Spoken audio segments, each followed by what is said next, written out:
Amis de la forme et de la santé, bonjour, nous allons continuer le voyage de la testostérone, de cette production de testostérone qui nous permet d'être nous, masculins, en forme au quotidien, de développer une masse musculaire correcte, qui nous permet d'obtenir une vitalité dans tout ce que l'on veut, tout, dans ce que l'on veut entreprendre, et puis d'avoir la santé, voilà.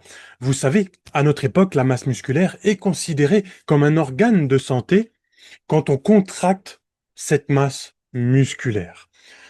Aujourd'hui, nous allons voir le voyage de la testostérone vers la micronutrition. Vous êtes prêts? C'est parti.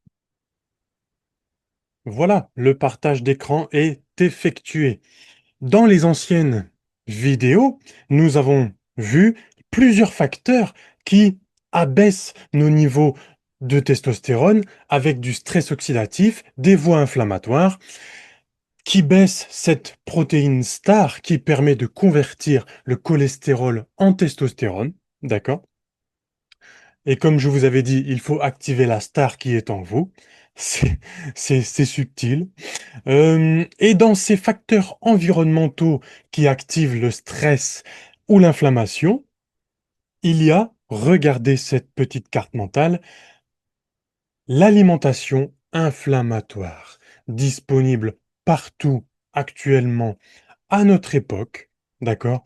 Vous avez juste à tendre la main, aller dans votre armoire, et il y a très certainement une nourriture qui est transformée dans les usines, dans des bâtiments, dans des machines, et ils sont à notre portée de main. Il y a plein de publicités, etc. Enfin, vous connaissez l'alimentation inflammatoire. Heureusement pour nous, il y a aussi l'alimentation anti-inflammatoire. D'accord? Mais ici, je vous ai dessiné à la main, rapidement, le chemin que l'alimentation inflammatoire peut prendre et quel chemin nous amène à cette baisse de testostérone. Alors, quand on mange cette alimentation inflammatoire, ça va bien sûr être digéré, estomac, tout ça, et ça va aller dans nos intestins ici. Sauf que ça peut créer une perméabilité intestinale. Au bout d'un moment, c'est pas tout de suite, et on a le droit de se permettre des choses. Attention, au contraire, parfois on peut se permettre une petite alimentation inflammatoire pour stimuler un peu notre système immunitaire, mais n'allons pas trop le chatouiller trop souvent. D'accord? Parce que il faut garder un état d'équilibre, et à notre époque, c'est très difficile de garder notre état d'équilibre de santé, on va dire, intestinal et aussi de système immunitaire. Le système immunitaire, à la base, il est équilibré et parfois il va être enflammé et parfois il va se...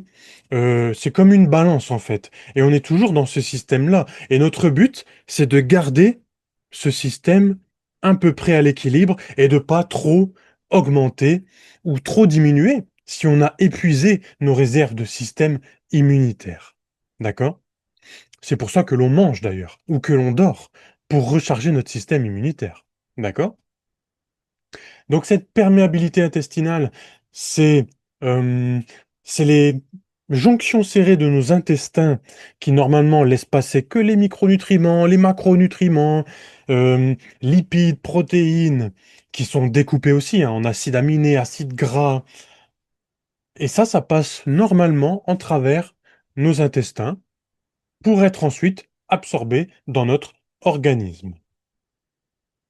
Sauf que notre système immunitaire est en perpétuelle, euh, comment dire, est en perpétuelle activité, d'accord? Et parfois, on peut laisser passer des petites choses, des petites cytokines inflammatoires, vous voyez, des petites boules rouges là que je vous ai mis, et parfois ces petites boules rouges arrivent à traverser l'intestin et aller dans notre système cardiovasculaire. Vous voyez ici, j'ai fait un petit cœur, là on a nos vaisseaux sanguins, et aller jusque tout en bas dans nos gonades, qui au passage sont très irrigués en sang et aussi en système lymphatique. C'est pour ça qu'ils arrivent à recevoir nos nutriments pour créer la testostérone et aussi la fameuse spermatogénèse, donc notre sperme, bien sûr.